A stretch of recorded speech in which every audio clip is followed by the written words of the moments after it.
10, 9, 8, 7, 6, 5, 4, 3, 2, 1, 0. Ignition, and we have liftoff.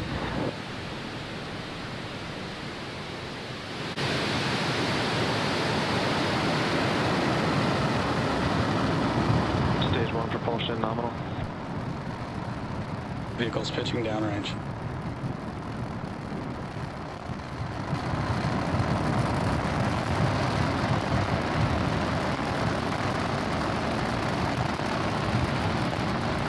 We're now 30 seconds into flight, and Falcon 9 is preparing to pass through max Q, which will happen at T plus 1 minute and 12 seconds. For those of you that might be unfamiliar with this term, max Q is when the vehicle will experience the greatest amount of dynamic pressure. Call out there that everything is looking nominal for first stage. To prepare for max Q, we throttle the engines down and then back up about 20 seconds later.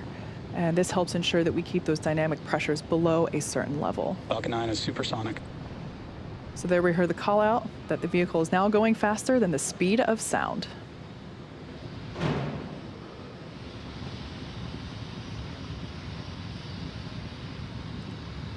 Vehicle is experiencing maximum dynamic pressure. So there we heard the call out that the vehicle is passing through max Q. Again, that's the moment in which the vehicle experiences the greatest amount of dynamic pressure, greatest amount that it'll see throughout flight. Now in just a few seconds, we'll hear the call out that MVAC chill has begun. Just like we did on the M1D engines for first stage, we open the pre-valves between the propellant tanks and the turbopumps, allow some of that super chilled liquid oxygen to cool down the turbopump hardware. There we go, so MVAC chill has begun. So that super chilled liquid oxygen is flowing through the turbopumps, allowing them to cool off prior to full flow of propellant. Everything is looking good with stage 1 trajectory. Coming up, we're going to have 3 events happening in quick succession. We're going to have main engine cutoff, followed by stage separation and SES1, or second engine start 1. Main engine cutoff coming up in 3 seconds.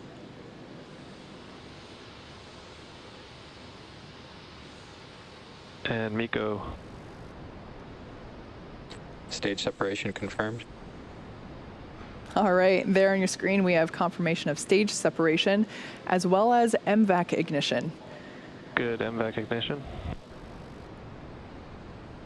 Great view there of planet Earth rotating behind the first stage, which is on the left-hand side of your screen, and the second stage on the right-hand side. So on the left-hand side, we can see those grid fins beginning to deploy into the landing position. Those grid fins will be utilized to help steer Falcon 9 for a precise landing on our drone ship, which, like I mentioned earlier, is positioned a couple hundred miles. Nominal trajectory. Nominal trajectory there for Falcon 9. As I said, those grid fins will be utilized to help guide and steer the booster back to the drone ship. Bearing separation confirmed. And confirmation that there you saw it on your screen, the 2 fairing halves have separated, exposing the SXM-7 satellite.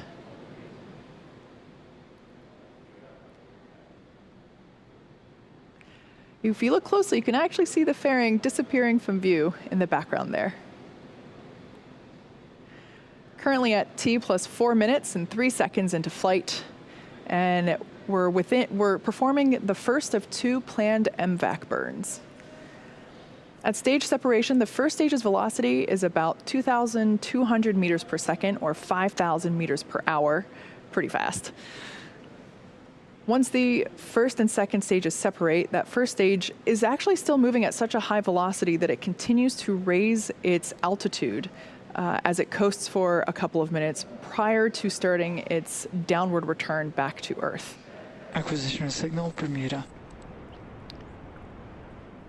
The next major milestone that we'll be able to see will be that first stage entry burn.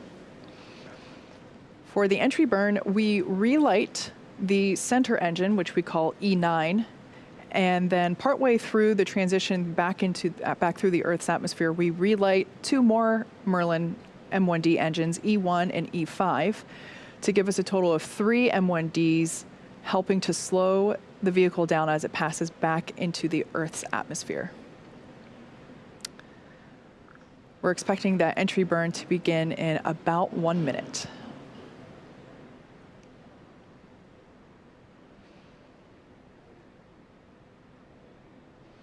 Trajectory continues to look good there on second stage, carrying the SXM-7 satellite for Sirius XM. Vehicle is on a nominal trajectory.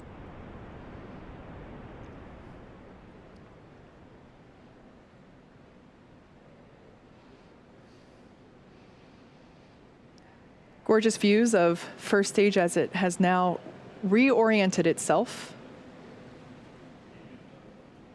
coasting through apogee and now returning back down.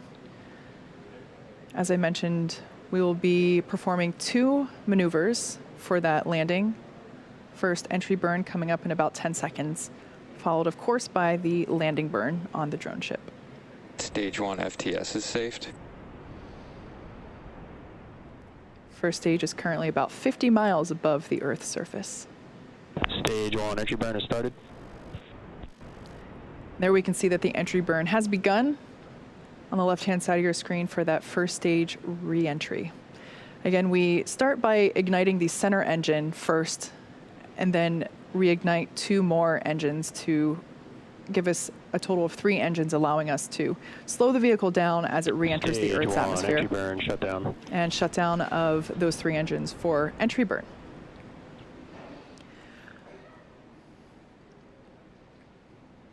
Trajectory continues to look nominal there for second stage on the right-hand side of your screen. I love that view of the MVAC nozzle glowing orange with Earth behind it. Next up, we have a couple of major milestones happening back to back. The start of the landing burn followed immediately by SECO 1, or second engine cutoff 1, on the second stage. SECO is where we shut down that MVAC engine to allow the second stage to coast for a little bit. This event preserves the fuel until we need it for the final burn to take us to our targeted orbit for the SXM-7 satellite. And then about 25 seconds after SECO 1, we'll hopefully have a live view of the first stage touching down. Stage 2 is in terminal guidance. Touching down on our drone ship. Just read the instructions. So we're expecting the landing burn to begin in about 10 seconds and SECO to begin in about 15 seconds. Stage 2 FTS is saved.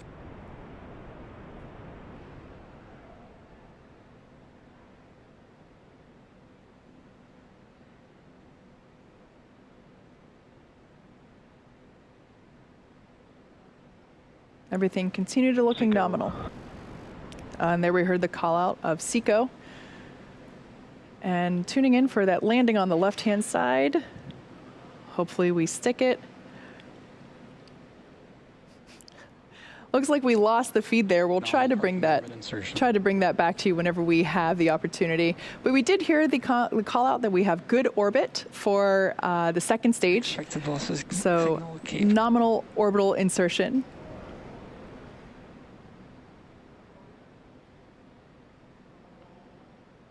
Stage 1 is landed. Landing operators proceed into 11.100 on recovery 1. We did hear the call out there that we weren't able to bring the video up over the horizon. And there's that view.